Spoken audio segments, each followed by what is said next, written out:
I want to go through a couple nuanced ones, and then crypto, commodities, fixed income bonds, and then circle back for the other stocks.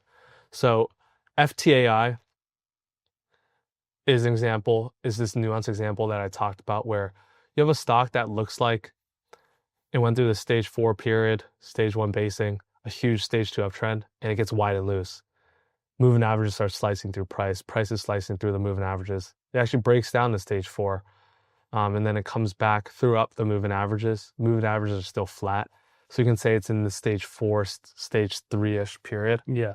It's like, okay, super wide and loose, but eventually this thing just refuses to go down, and it enters another stage 2 uptrend again. And recently it broke out to new all-time highs on this piece of news that they're actually converting their aircraft engines into power turbines to meet the power or energy requirement needs of data centers. So I like to label my charts with key pieces of news.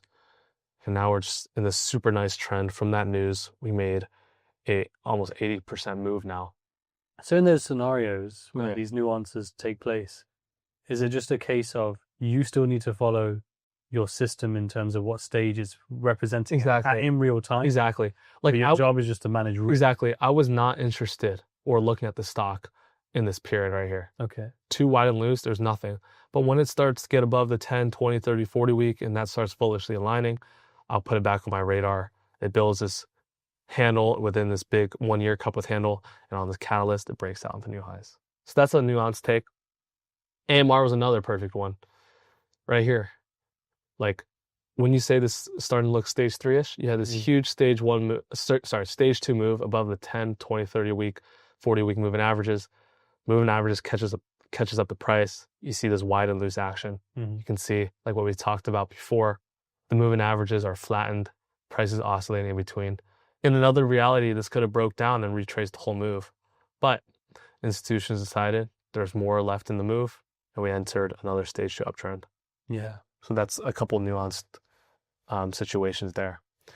So like I talked about how cycles are universal in the world and the universe, they're also universal across asset classes. So I want to go to some crypto first.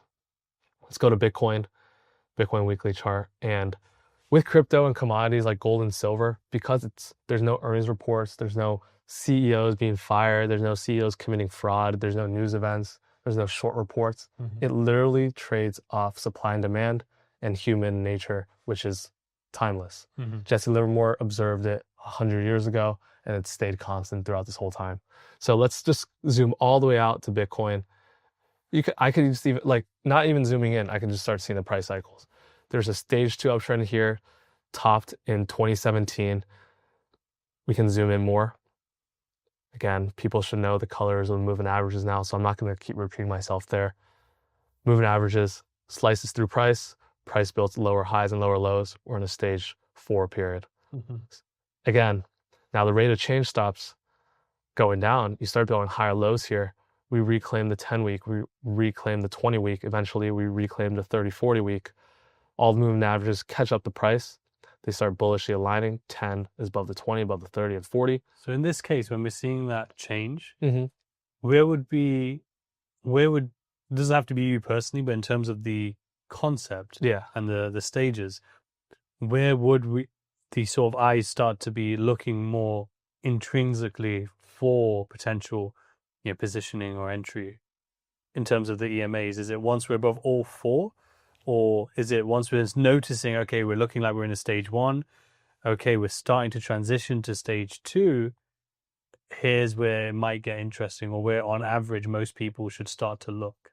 Typically, I would want the price to be above all cumulative averages. Okay. With at least the 10 week above the 20 week and above the 30 week. Okay, so you want to see that real transition first. Yeah, and then we'll talk about, more of a trader continuation setup, like I talked about, the first multi-month base after the first initial leg. There's earlier entries as well, like on the episodic pivots. And again, I'll defer the listeners to Pradapes.